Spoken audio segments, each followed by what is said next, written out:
પાક ઉત્પાદન અને વ્યવસ્થાપન. પ્રસ્તાવના. પહેલી અને બૂજો ઉનાળામાં તેમના કાકાના ઘરે ગયા. તેમના કાકા એક ખેડૂત છે. એક દિવસ તેઓએ ખેતરમાં કેટલાક ઓજારો જેમ કે ખુરપી, દાતરડું, પાવડો, હળ વગેરે જોયા. બૂજો જાણવા માંગે છે કે આપણે આ ઓજારોનો ઉપયોગ ક્યાં અને કેવી રીતે કરીએ છીએ. જમીનને ખેડવા માટે લાકડાનું કે લોખંડનું હળ અને બળદ કે ટ્રેક્ટરનો ઉપયોગ થાય છે. નીંદણ દૂર કરવા ખુરપી, દાતરડું, કોદાળી જેવા સાધનોનો ઉપયોગ થાય છે. પાવડાનો ઉપયોગ પાકમાં રહેલ નીંદણને દૂર કરવામાં તેમજ જમીનને પોચી બનાવવા માટે થાય છે. તમે અભ્યાસ કરી ચૂક્યા છો કે બધા સજીવોને ખોરાકની આવશ્યકતા હોય છે. તમને યાદ હશે કે લીલી વનસ્પતિ પ્રકાશ સંશ્લેષણ દ્વારા પોતાનો ખોરાક તૈયાર કરે છે, પરંતુ પ્રાણીઓ ખોરાક બનાવી શકતા નથી. મનુષ્ય સહિત બધા જ પ્રાણીઓ પોતાનો ખોરાક જાતે જ બનાવવામાં અસમર્થ છે. તો પ્રાણીઓ ખોરાક ક્યાંથી મેળવે છે? પ્રાણીઓ પોતાનો ખોરાક વનસ્પતિ અથવા તૃણાહારી પ્રાણીઓને ખાઈને મેળવે છે. બૂજોને જાણવું છે કે વનસ્પતિ પોતાનો ખોરાક કેવી રીતે બનાવે છે. વનસ્પતિમાં હરિતકણ નામની શિષ્ટ રચના આવેલી હોય છે. તેમાં લીલું રંજક દ્રવ્ય આવેલું હોય છે, જે સૂર્ય ઉર્જાનું શોષણ કરે છે. વનસ્પતિ દ્વારા સૂર્ય ઉર્જાનો ઉપયોગ કાર્બન ડાયોક્સાઇડ અને પાણીમાંથી ખોરાક બનાવવા માટે થાય છે. પરંતુ આપણે ખોરાક શા માટે ખાઈએ છીએ? બધા જ સજીવોને વૃદ્ધિ, સમારકામ અને શરીરના કાર્યો માટે ખોરાકની જરૂરિયાત રહે છે. તમે જાણો છો કે સજીવો ખોરાકમાંથી પ્રાપ્ત શક્તિની મદદથી વિવિધ શારીરિક ક્રિયાઓ જેવી કે પાચન, શ્વસન અને ઉત્સર્જન કરે છે. આપણે ખોરાક વનસ્પતિ અથવા પ્રાણી કે બંનેમાંથી પ્રાપ્ત કરીએ છીએ. આપણને બધાને ખોરાકની આવશ્યકતા તો છે જ, તો પછી આપણે આપણા દેશના બધા માણસોને ખોરાક કેવી રીતે ઉપલબ્ધ કરાવી શકીએ? આ માટે ખોરાકનું મોટા પાયે ઉત્પાદન કરવું આવશ્યક છે. એક વિશાળ જનસમુદાયને ખોરાક પ્રાપ્ત કરાવવા માટે તેનું નિયમિત ઉત્પાદન, યોગ્ય વ્યવસ્થાપન અને વિતરણ આવશ્યક છે. ખેત પદ્ધતિઓ. લગભગ 10,000 ઈસવીસન પૂર્વે મનુષ્ય ભટકતું જીવન જીવતો હતો. તે ખોરાક તેમજ રહેઠાણની શોધમાં સમૂહમાં એક સ્થાનેથી બીજા સ્થાને વિચરણ કરતો રહેતો હતો. તે કાચા ફળ અને શાકભાજી ખાતો હતો અને તેઓએ ખોરાક માટે પ્રાણીઓનો શિકાર કરવાનું શરૂ કર્યું. તે પોતાની સાથે વનસ્પતિઓને લઈને વિચરણ કરતો થયો. તેણે જોયું કે વનસ્પતિના બીજ જ્યારે જમીન પર પડે છે ત્યારે તેમાંથી નવો છોડ ઉત્પન્ન થાય છે. મનુષ્ય ભટકવાનું બંધ કરીને સ્થાયી જીવન જીવવા લાગ્યો અને બીજ એકઠા કરવા લાગ્યો. તેમાંથી તેણે પોતાના વસાહતોની નજીક વનસ્પતિઓને ઉગાડી. ત્યારબાદ ખેતી કરી ડાંગર, ઘઉં અને અન્ય ખાદ્ય પાકોનું ઉત્પાદન કરી શક્યો. સમય જતાં તેણે પાકની જાતોમાં જરૂરિયાત અને માંગણી મુજબ સુધારણા કરી. આજના સમયમાં જે વનસ્પતિ પાક ઉગાડાય છે તેનો ઉદ્ભવ આ પ્રકારની માનવ પ્રવૃત્તિના કારણે થયો છે. આ પ્રકારે ખેતીની શરૂઆત થઈ. જ્યારે કોઈ એક જ પ્રકારના છોડને કોઈ સ્થાન પર મોટી માત્રામાં ઉછેરવામાં આવે તો તેને પાક કહે છે. ઉદાહરણ તરીકે, ઘઉંના પાકનો અર્થ એ થાય છે કે ખેતરમાં ઉછેરવામાં આવેલ બધા છોડ ઘઉંના છે. તમે જાણો છો કે પાક વિવિધ પ્રકારના હોય છે, જેમ કે અનાજ, શાકભાજી તેમજ ફળ. જે ઋતુમાં આપણે પાકને ઉગાડીએ છીએ તેના આધારે તેનું વર્ગીકરણ કરી શકીએ છીએ. ભારત એક વિશાળ દેશ છે. અહીં તાપમાન, ભેજ, વરસાદ જેવી વાતાવરણીય પરિસ્થિતિ એક ક્ષેત્રથી બીજા ક્ષેત્રમાં ભિન્ન હોય છે. આથી દેશના વિવિધ ભાગો ઉપર વિવિધ પ્રકારના પાક ઉછેરવામાં આવે છે. આ વિવિધતા ઉપરાંત મોટા ભાગે પાકને 2 વર્ગમાં વહેંચી શકાય, જે આ પ્રમાણે છે. 1. ખરીફ પાક. જે પાકને વરસાદની ઋતુમાં રોપવામાં આવે છે તેને ખરીફ પાક કહે છે. ભારતમાં વરસાદની ઋતુ સામાન્યતઃ જૂનથી સપ્ટેમ્બર સુધી હોય છે. ડાંગર, મકાઈ, સોયાબીન, મગફળી, કપાસ વગેરે ખરીફ પાક છે. 2. રવિ પાક. શિયાળા એટલે કે ઓક્ટોબરથી માર્ચમાં રોપવામાં આવતા પાકને રવિ પાક કહે છે. ઘઉં, ચણા, વટાણા, રાઈ અને અળસી રવિ પાકના ઉદાહરણો છે. તદુપરાંત ઘણા સ્થાને કઠોળ અને શાકભાજી ઉનાળામાં ઉગાડવામાં આવે છે. સૂર્યમુખી, તરબૂચ, કાકડી, કેરી, ટેટી, ટામેટા વગેરે ઉનાળામાં ઉગતા પાકો છે. ની મૂળભૂત પદ્ધતિઓ. બુજો જાણવા માંગે છે કે ડાંગરને શિયાળામાં શા માટે ઉછેરવામાં નથી આવતી? ડાંગરને વધારે માત્રામાં પાણી જોઈતું હોવાથી તેને માત્ર ચોમાસામાં જ ઉછેરવામાં આવે છે. પાકને ઉછેરવા માટે ખેડૂતને અનેક પ્રવૃત્તિ સમયાંતર કરવી પડે છે. આ પ્રવૃત્તિ એવા જ પ્રકારની છે કે જેનો ઉપયોગ માળી અથવા તમે સુશોભન માટેની વનસ્પતિને તમારા ઘર આંગણે ઉછેરવા માટે કરો છો. પાક ઉત્પાદન વધારવા માટે કેટલાક ઉપાયો પ્રયોજવામાં આવે છે. આ પ્રવૃત્તિ અથવા કાર્યને ખેત પદ્ધતિઓ કહે છે. આ કાર્ય પદ્ધતિઓ નીચે આપેલ છે. 1. ભૂમિને તૈયાર કરવી. 2. રોપણી. 3. કુદરતી અને કૃત્રિમ ખાતર આપવું. 4. સિંચાઈ. 5. નીંદણથી રક્ષણ. 6. લણણી. 7. સંગ્રહ. ભૂમિને તૈયાર કરવી. પાક ઉછેરતા કે રોપતા પહેલા ભૂમિને તૈયાર કરવી તે પ્રથમ ચરણ છે. માટીને ઉપર નીચે કરવી અને પોચી બનાવવી તે ખેતીનું મહત્વપૂર્ણ કાર્ય છે. આથી મૂળ જમીનમાં ઊંડાઈ સુધી જઈ શકે છે. પોચી માટી શા માટે મૂળને શ્વસન કરવામાં સહાય કરે છે? જમીન ખેડવાથી તેમાં વાયુ વિનિમય સરળ બને છે. હવાની અવરજવર વધે છે. આથી હવા જમીનના ઊંડા સ્તરો સુધી પહોંચે છે. વનસ્પતિના મૂળ માટે જમીનમાં રહેલી હવા જરૂરી છે, જેથી મૂળ વધારે મજબૂત રીતે અને ઊંડે સુધી ઉગે છે.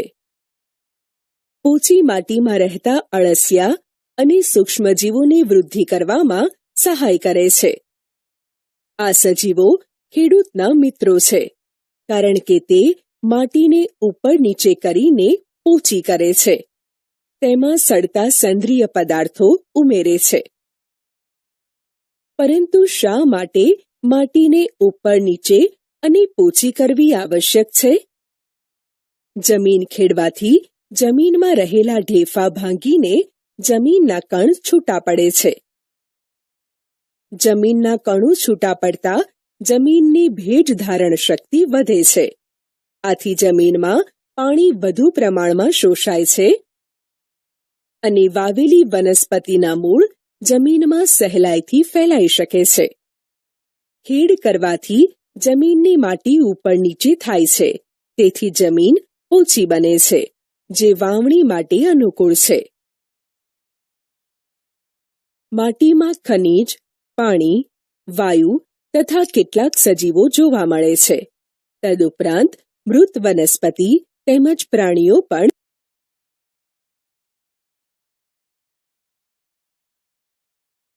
જમીનમાં જોવા મળતા સજીવો દ્વારા વિઘટન પામે છે. આ રીતે મૃતદેહમાં જોવા મળતા કેટલાક પોષક તત્વો જમીનમાં ભળી જાય છે. આ પોષક દ્રવ્યો વનસ્પતિઓ દ્વારા શોષણ પામે છે.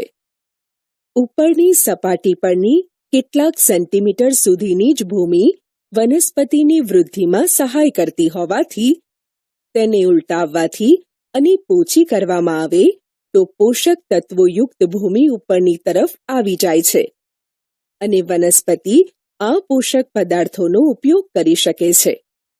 એટલા માટે માટીને ઉપર નીચે અને પોચી કરવી પાક રોપવા માટે અત્યંત મહત્વપૂર્ણ છે. માટીને ઉપર નીચે અને પોચી કરવાની ક્રિયાને ખેડાણ કહે છે. આ પ્રક્રિયાને હળ ચલાવીને કરવામાં આવે છે. હળ લાકડાનું અથવા લોખંડનું બનેલ હોય છે. જો માટી અત્યંત સૂકી હોય તો ખેડની અગાઉ તેને પાણી આપવાની જરૂર પણ પડી શકે છે. ખેડેલ ખેતરમાં માટીના મોટા મોટા ભાગ પણ હોઈ શકે છે. તેને ઢેફા કહે છે. તેને એક પાટિયાની મદદથી તોડવા આવશ્યક હોય છે.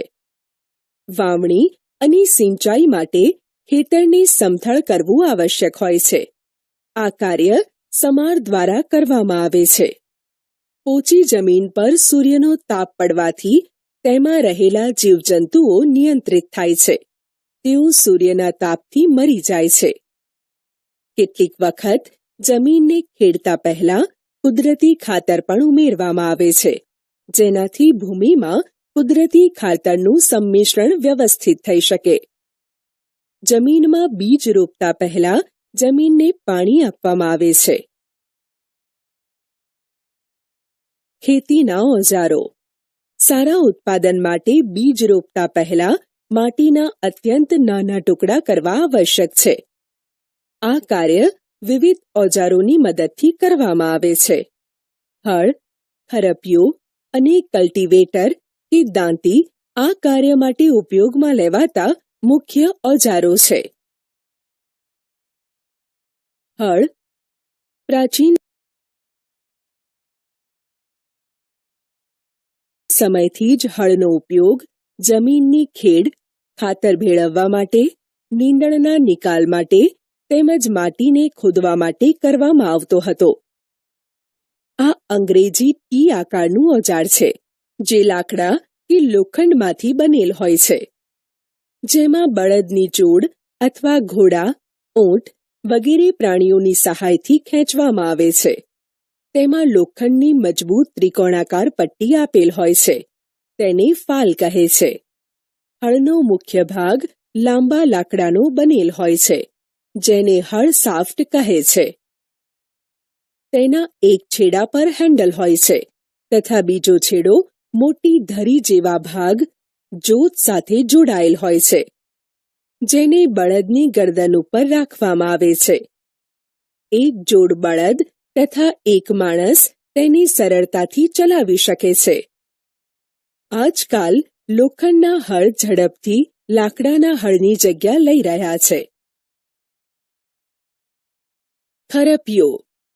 આ એક સરળ ઓજાર છે, જે નીંદણને દૂર કરવા અને જમીનને પોચી કરવા માટે વપરાય છે. તેમાં લોખંડ કે લાકડાનો લાંબો દંડો આવેલ હોય છે. એક મજબૂત, પહોળી અને લોખંડની વળેલી તકતી તેના એક છેડે જોડાયેલ હોય છે, જે બ્લેડની માફક કામ કરે છે. તેનો બીજો છેડો પ્રાણીઓ દ્વારા ખેંચવામાં આવે છે. દાંતી કે કલ્ટિવેટર. આજના સમયમાં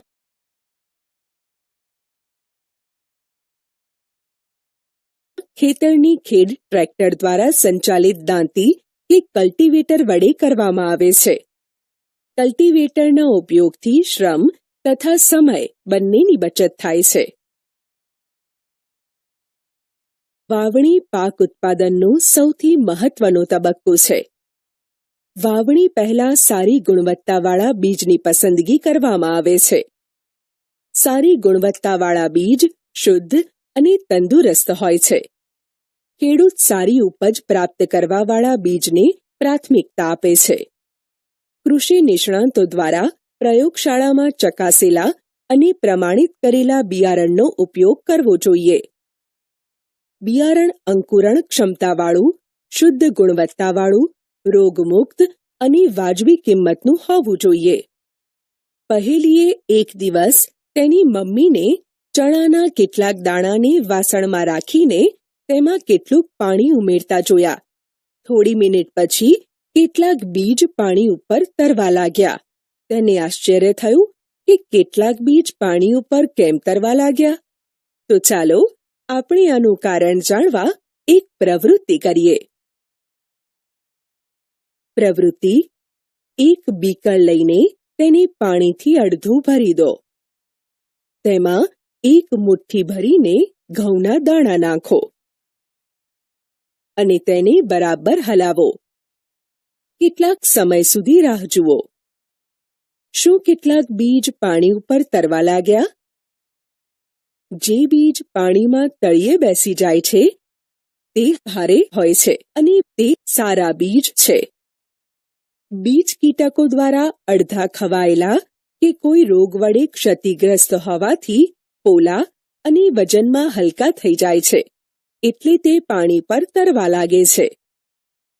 સારા બીજ, સ્વસ્થ બીજ ને ક્ષતિગ્રસ્ત બીજથી અલગ કરવાની આ એક સારી રીત છે. વાવણી પહેલા બીજ રોપવાના ઓજારો વિશે જાણવું આવશ્યક છે. પરંપરાગત ઓજાર.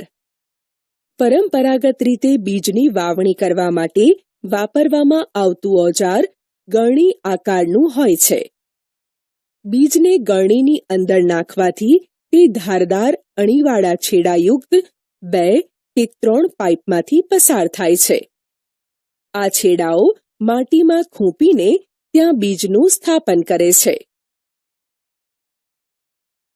વાવણીઓ. આજના જમાનામાં ટ્રેક્ટર દ્વારા સંચાલિત વાવણીઓ કે સીડ ડ્રીલનો ઉપયોગ થાય છે.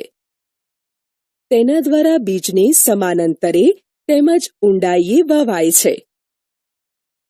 સાથે તે એ પણ સુનિશ્ચિત કરે છે કે રોપણી પછી બીજ માટી દ્વારા ઢંકાયેલું રહે. એનાથી પક્ષીઓ દ્વારા બીજને થતું નુકસાન અટકાવી શકાય છે. સીડ ડ્રીલ દ્વારા રોપણી કરવાથી સમય અને મહેનત બંનેનો બચાવ થાય છે. બુજોની શાળા નજીક નર્સરી છે. તેણે જોયું છે કે છોડને નાની નાની કોથળીઓમાં રાખેલા હોય છે. તેમને કોથળીઓમાં કેમ રાખેલા હોય છે? નાના છોડને અનુકૂળ પરિસ્થિતિ આપવા માટે કોથળીઓમાં રાખવામાં આવે છે અને જ્યારે આ છોડ સારી રીતે ઉગી જાય એટલે તેને કુંડામાં કે જમીનમાં ઉગાડવામાં આવે છે, જ્યાં તેની ફરી વૃદ્ધિ થાય છે.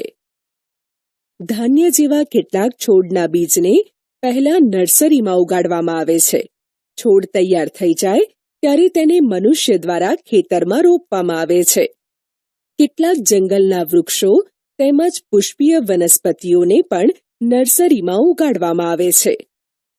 છોડને સૂર્યનો પ્રકાશ, પોષક તત્વો તેમજ પાણી પૂરતા પ્રમાણમાં પ્રાપ્ત થાય છે. અત્યંત ગીચતાપણું રોકવા માટે કેટલાક છોડને દૂર કરી દેવામાં આવે છે. કુદરતી અને કૃત્રિમ ખાતર ઉમેરવું.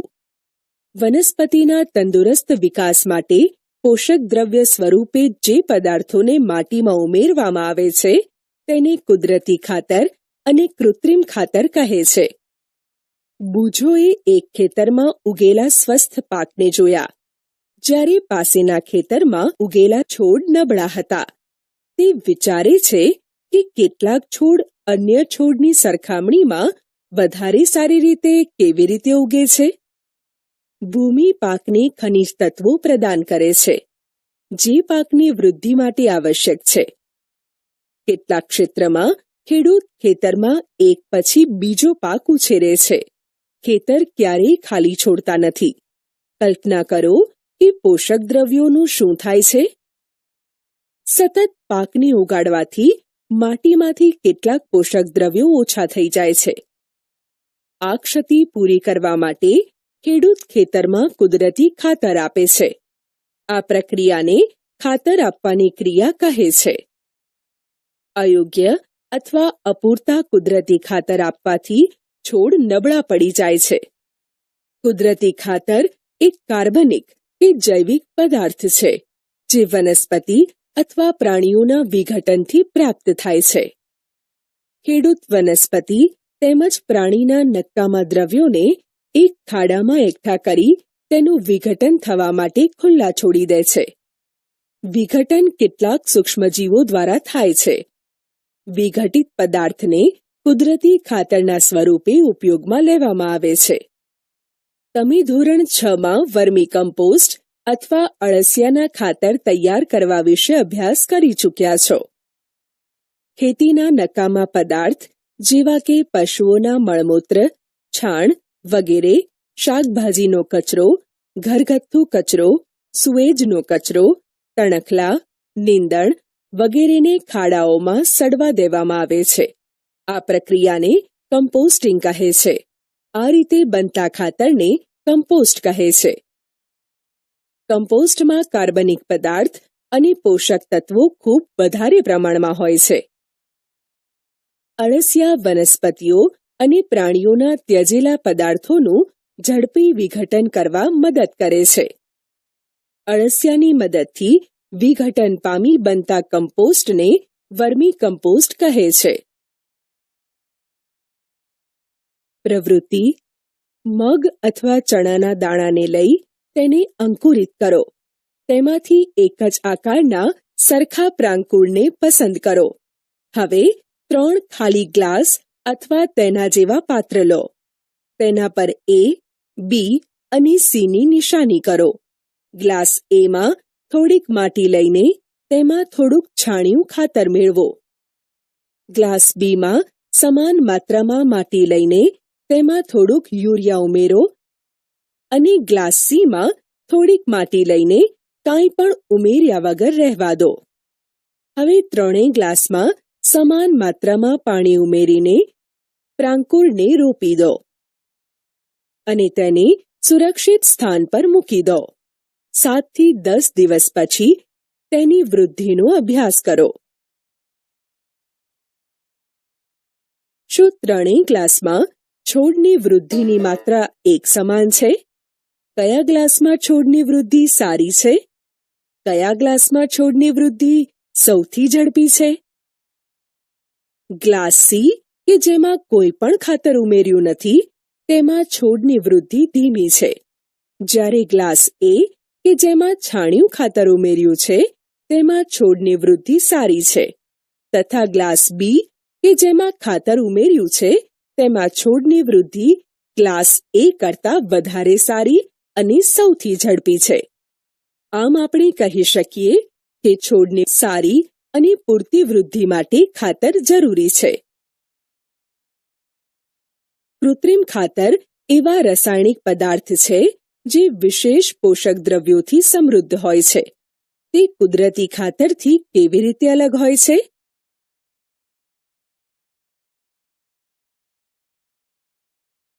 કૃત્રિમ ખાતરનું ઉત્પાદન કારખાનામાં કરવામાં આવે છે. કૃત્રિમ ખાતરના કેટલાક ઉદાહરણો જેમ કે urea, ammonium sulphate, superphosphate, potash, NPK એટલે કે નાઇટ્રોજન, ફોસ્ફરસ, પોટેશિયમ છે. તેના ઉપયોગથી ખેડૂતોને ઘઉં તથા મકાઈ જેવા પાકની સારી ઉપજ પ્રાપ્ત કરવામાં સહાયતા મળે છે. પરંતુ કૃત્રિમ ખાતરના અત્યંત વધારે ઉપયોગથી જમીનની ફળદ્રુપતામાં ઘટાડો થાય છે. તે જલ પ્રદૂષણનો પણ સ્ત્રોત છે. એટલે જમીનની ફળદ્રુપતા બનાવી રાખવા માટે આપણે કૃત્રિમ ખાતરના સ્થાને કુદરતી ખાતરનો ઉપયોગ કરવો જોઈએ. અથવા 2 વખત પાક લો તેની વચ્ચે ખેતરને કેટલાક સમય સુધી કાંઈ પણ વાવ્યા વગર ખાલી રાખવું જોઈએ. કુદરતી ખાતરના ઉપયોગથી જમીનના બંધારણ તેમજ જલ સંગ્રહ ક્ષમતામાં વધારો થાય છે. તેનાથી જમીનમાં બધા જ પોષક તત્વોની પૂર્તિ થાય છે. જમીનમાં પોષક દ્રવ્યોની પૂર્તિ માટેની અન્ય એક રીત છે પાકની ફેરબદલી.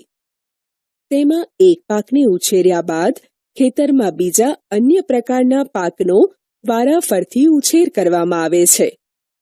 પહેલા ઉત્તર ભારતમાં ખેડૂતો કઠોળને એક ઋતુમાં ઉગાડતા હતા અને બીજી ઋતુમાં ઘઉં ઉગાડતા હતા. તેનાથી જમીનમાં નાઇટ્રોજનની પૂર્તતા થતી હતી. ખેડૂતોને આ પદ્ધતિ સ્વીકારવા માટે પ્રોત્સાહિત કરવામાં આવે છે. અગાઉના ધોરણમાં તમે રાઇઝોબિયમ બેક્ટેરિયા વિશે અભ્યાસ કરી ચૂક્યા છો કે તે શિંબી કુળની વનસ્પતિના મૂળની મૂળ ગંડિકાઓમાં જોવા મળે છે. તેઓ વાતાવરણમાં રહેલા નાઇટ્રોજનનું સ્થાપન કરે છે.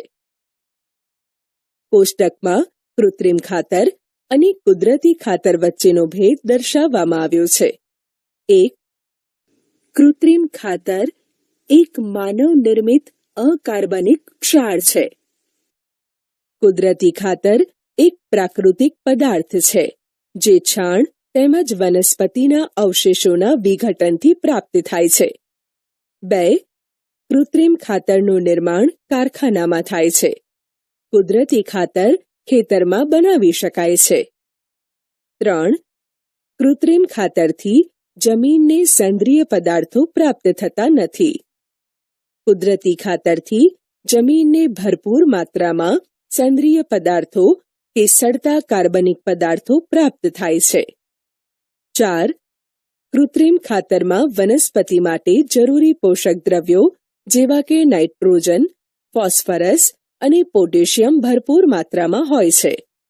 કુદરતી ખાતરમાં વનસ્પતિ માટે જરૂરી પોષક દ્રવ્યો તુલનાત્મક રીતે ઓછી માત્રામાં હોય છે. કુદરતી ખાતરના ફાયદા. જૈવિક ખાતરને કૃત્રિમ ખાતરની તુલનામાં વધારે સારું ગણવામાં આવે છે, જેના મુખ્ય કારણ તેનાથી જમીનની જલધારણ ક્ષમતામાં વધારો થાય છે. તેનાથી જમીન છિદ્રાળુ થઈ જાય છે, જેનાથી વાયુ વિનિમયમાં સરળતા પ્રાપ્ત થાય છે. તે ફાયદાકારક સૂક્ષ્મજીવોમાં વધારો કરે છે. જમીનના બંધારણમાં સુધારો કરે છે. જીવંત રહેવા માટે પ્રત્યેક સજીવને પાણીની આવશ્યકતા રહેલી છે. વનસ્પતિના ફૂલ, ફળ તથા બીજની વૃદ્ધિ તેમજ વિકાસ માટે પાણીનું વિશેષ મહત્વ છે. વનસ્પતિના મૂળ દ્વારા પાણીનું શોષણ થાય છે, જેની સાથે ખનિજો અને ખાતરોનું પણ શોષણ થાય છે. વનસ્પતિમાં લગભગ 90% પાણી હોય છે. પાણી આવશ્યક છે કારણ કે બીજનું અંકુરણ શુષ્ક પરિસ્થિતિમાં થતું નથી. પાણીમાં ઓગળેલા ખનિજોનું વહન વનસ્પતિના પ્રત્યેક ભાગમાં થાય છે. તે પાકને ઠંડી તેમજ ગરમ હવાથી રક્ષણ આપે છે. સ્વસ્થ પાકના ઉછેર માટે જમીનમાં પાણીનો ભેજ જાળવી રાખવા માટે ખેતરમાં નિયમિત રૂપે પાણી આપવું આવશ્યક છે. સમયાંતરે ખેતરમાં પાણી પૂરું પાડવાની ક્રિયાને સિંચાઈ કહે છે. સિંચાઈનો સમય અને માત્રા દરેક પાક મુજબ, જમીન મુજબ અને ઋતુ મુજબ જુદા જુદા હોય છે. ઉનાળામાં પાણી આપવાની માત્રા વધારે હોય છે. શા માટે આવું હોય છે? ઉનાળામાં જમીન તેમજ પર્ણો દ્વારા બાષ્પીભવનનો દર વધારે હોવાથી આવું હોઈ શકે છે. બુજો કહે છે કે આ વર્ષે પાણી આપતા સમયે તે વધારે સતર્ક રહ્યો છે. ગયા ઉનાળામાં તેના છોડ સુકાઈને મરી ગયા હતા. સિંચાઈના સ્ત્રોત. કૂવાઓ, બોરકૂવાઓ, તળાવો, સરોવર, નદીઓ, બંધ કે ડેમ તેમજ નહેરો સિંચાઈના સ્ત્રોત છે. સિંચાઈની પરંપરાગત રીતો. કૂવાઓ, સરોવરો તેમજ નહેરોમાં ઉપલબ્ધ પાણીને ખેતરમાં પહોંચાડવાની રીતો જુદા જુદા ક્ષેત્રોમાં જુદી જુદી હોય છે. ઢોર અથવા મજૂર આ ક્રિયાવિધિમાં ઉપયોગમાં લેવામાં આવે છે. અર્થાત આ રીતો સસ્તી છે, પરંતુ ઓછી કાર્યક્ષમ છે. સિંચાઈની વિભિન્ન પરંપરાગત રીતો નીચે મુજબ છે. મોટ કે ગરગડીયુક્ત વ્યવસ્થા, ચેન પંપ, ઢેકલી, રેંટ. મોટ કે ગરગડીયુક્ત વ્યવસ્થા. ગરગડી તથા દોરડા સાથે બાંધેલી ડોલ વડે બનતી વ્યવસ્થાને મોટ કહે છે. પાણીને કૂવામાંથી દોરડાની સાથે બાંધેલી ડોલ વડે ઉપર ખેંચવામાં આવે છે. આ દોરડું ગરગડી પરથી સરકે છે. દોરડું માણસ વડે કે પશુઓ વડે ખેંચવામાં આવે છે. Chain pump. છીંછરા કૂવામાંથી પાણી ઉંચકવા માટે ચેન પંપ વપરાય છે. તેનો ઉપયોગ આશરે 6 મીટર ઊંડા પાણીને ઉંચકવા માટે થાય છે. ઢેકલી. ઢેકલી એ કૂવાઓ, ઝરણા કે તળાવમાંથી પાણી ખેંચવા માટે વપરાય છે. તેમાં ઉચ્ચાલક માટે એક દંડાને એવી રીતે આડો ટેકવવામાં આવે છે કે જેથી તે હિંચકાની જેમ ઝૂલી શકે છે તથા પાણી ખેંચાય છે. રેંટ. ઉચ્ચાલનનો પ્રકાર. રેંટ એ પાણી ખેંચવાનું એક સરળ સાધન છે, જેમાં એક લાકડાનું પૈડું કે ચક્ર હોય છે. પૈડાની ફરતે છેડા પર કેટલીક ડોલ બાંધવામાં આવે છે. આ વ્યવસ્થા કૂવામાં અડધી ડૂબેલી હોય છે. પૈડાને બળદો સાથે એવી રીતે જોડવામાં આવે છે કે જેથી બળદો એક ચક્કર ફરે તેની સાથે પૈડું પણ ફરે છે. અંતે તેની સાથે બાંધેલી ડોલ પણ ફરે છે. ડોલમાં કૂવામાંથી પાણી ભરાય છે અને નાની નહેરોમાં ખાલી કરાય છે. આ નહેરો વડે પાણી પાકને પહોંચાડવામાં આવે છે. પાણીને ઉપર ખેંચવા માટે સામાન્ય રીતે પંપનો ઉપયોગ કરવામાં આવે છે. પંપ ચલાવવા માટે ડીઝલ, બાયોગેસ, વિદ્યુત ઉર્જા તેમજ સૌર ઉર્જાનો પણ ઉપયોગ કરવામાં આવે છે. આધુનિક સિંચાઈ પદ્ધતિઓ. સિંચાઈની આધુનિક પદ્ધતિઓ દ્વારા આપેલ પાણીનો કરકસરપૂર્ણ ઉપયોગ કરી શકીએ છીએ. મુખ્ય પદ્ધતિઓ નીચે મુજબ છે.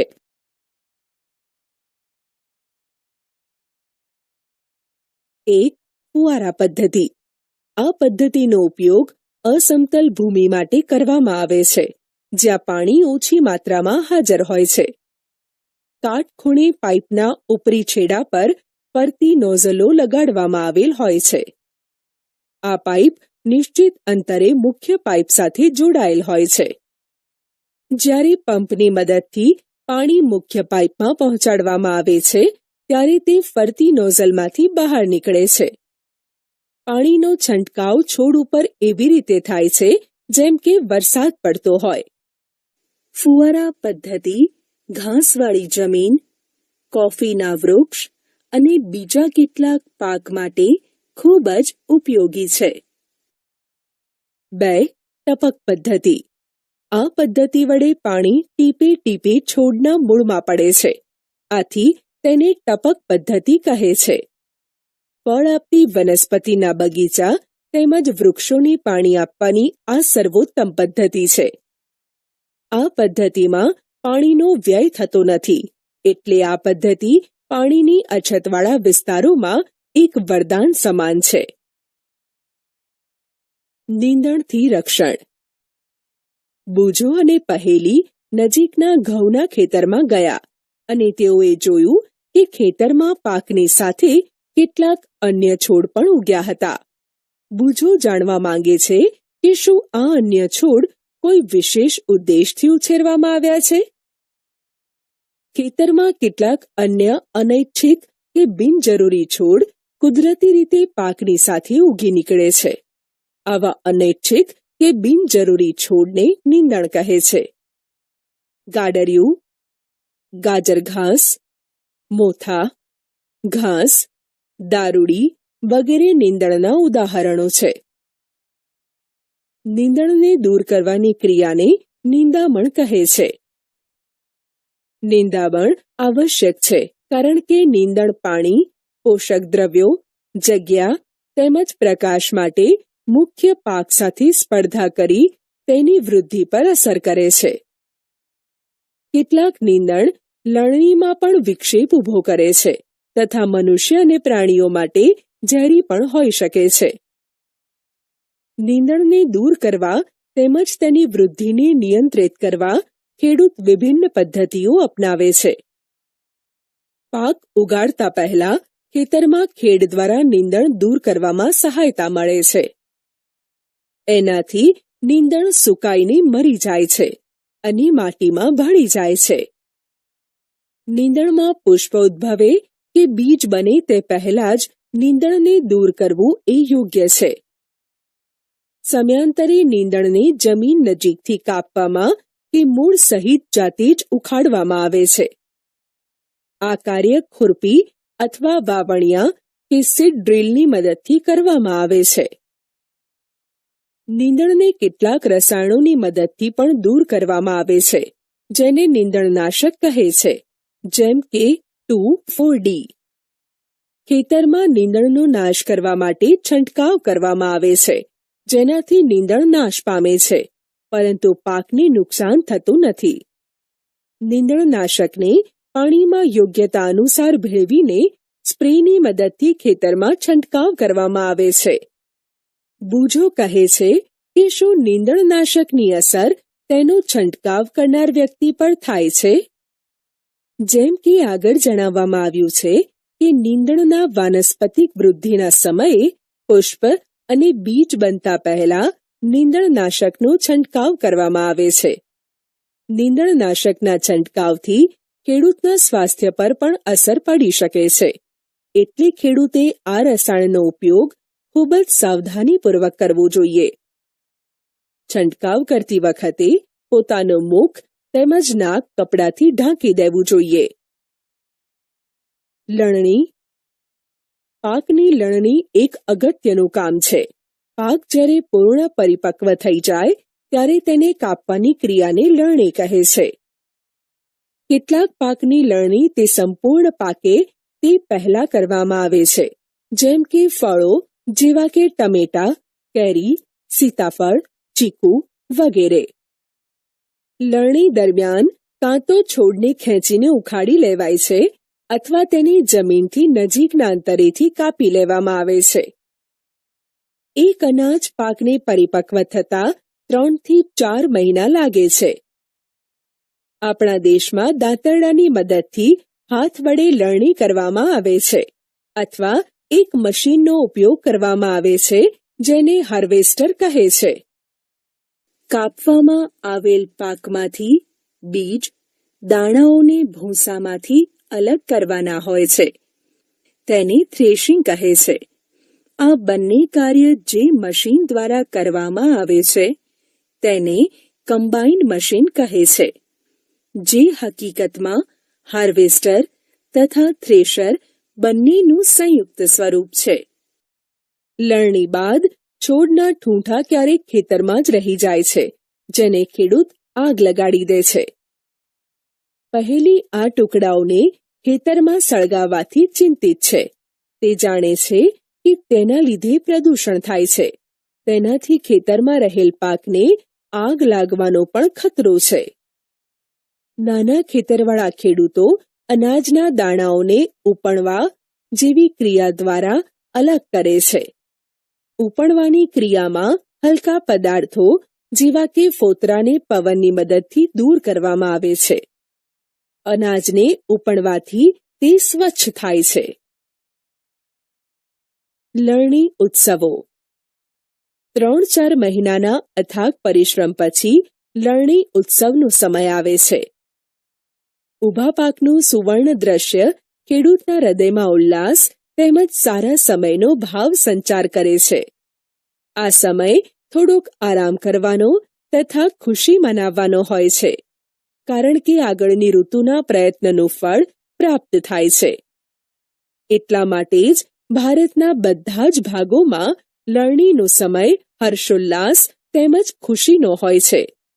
પુરુષ તેમજ મહિલાઓ બધા ભેગા મળીને આ ઉત્સવ ઉજવે છે. લણણી ઋતુની સાથે કેટલાક વિશેષ ઉત્સવ જેમ કે પોંગલ, બૈશાખી, હોળી, દિવાળી, નાબન્ય તેમજ બિહુ જોડાયેલા હોય છે. ઉત્પાદનનો સંગ્રહ એક મહત્વપૂર્ણ કાર્ય છે. જો લણેલા પાકને વધારે સમય સુધી રાખવાના હોય તો તેને ભેજ, કીટકો, ઉંદરો તથા સૂક્ષ્મજીવોથી સુરક્ષિત રાખવો પડશે. જો લણેલા પાકના દાણાઓને સૂકવ્યા વગર જ સંગ્રહ કરવામાં આવે તો તેની બગડવાની અથવા સૂક્ષ્મજીવો દ્વારા નષ્ટ થવાની તથા બીજાંકુરણ માટે બિનઉપયોગી બને છે. અર્થાત સંગ્રહની પહેલા બીજને તાપમાં સૂકવવા આવશ્યક છે, જેનાથી તેનામાં રહેલા ભેજની માત્રામાં ઘટાડો થાય છે, જેથી તેને કીટકો, ઉપદ્રવો, બેક્ટેરિયા અને ફૂગથી રક્ષણ પ્રાપ્ત થઈ જાય છે. ખેડૂત પોતાના પાકના ઉત્પાદનનો સંગ્રહ કોથળાઓ, ધાતુના મોટા પીપળાઓ તેમજ મોટા પાયા પર અનાજનો સંગ્રહ સાયલોમાં અથવા કોઠારોમાં કરવામાં આવે છે. સાયલો એ ખાસ રીતે તૈયાર કરેલા ધાતુના મોટા અને ઊંચા પાત્રો છે, જેમાં અલગ અલગ સ્તરોએ અનાજનો સંગ્રહ કરવામાં આવે છે, જેથી તેનું ઉંદરો અને કીટકો જેવા જંતુઓથી રક્ષણ કરી શકાય છે. પહેલી એ તેની મમ્મીને લોખંડના પીપમાં રાખેલા અનાજમાં લીમડાના સૂકવેલા પાન મૂકતી જોઈ છે. તેને આશ્ચર્ય થયું, આવું કેમ? લીમડાના સૂકા પાનનો ઉપયોગ અનાજના સંગ્રહમાં કરવામાં આવે છે. મોટા સંગ્રહગૃહમાં અનાજને ઉપદ્રવ્યો તેમજ સૂક્ષ્મજીવોથી સુરક્ષિત કરવા માટે રાસાયણિક ઉપચાર પણ કરવામાં આવે છે. પ્રાણીઓ દ્વારા ખોરાક. તમારી નોટબુકમાં વિભિન્ન પ્રકારના ખોરાકનું લિસ્ટ બનાવો કે જે આપણને પ્રાણીઓમાંથી પ્રાપ્ત થાય છે. દૂધ આપણને ગાય, ભેંસ, બકરી, ઊંટડી વગેરેમાંથી પ્રાપ્ત થાય છે. મરઘી આપણને ઈંડા આપે છે. ઝીંગા, માછલી, કરચલા વગેરેનો સમુદ્રી ખોરાક તરીકે ઉપયોગ થાય છે. મધમાખી ફૂલોના રસમાંથી મધ બનાવે છે, જેનો આપણે ખોરાક તરીકે ઉપયોગ કરીએ છીએ.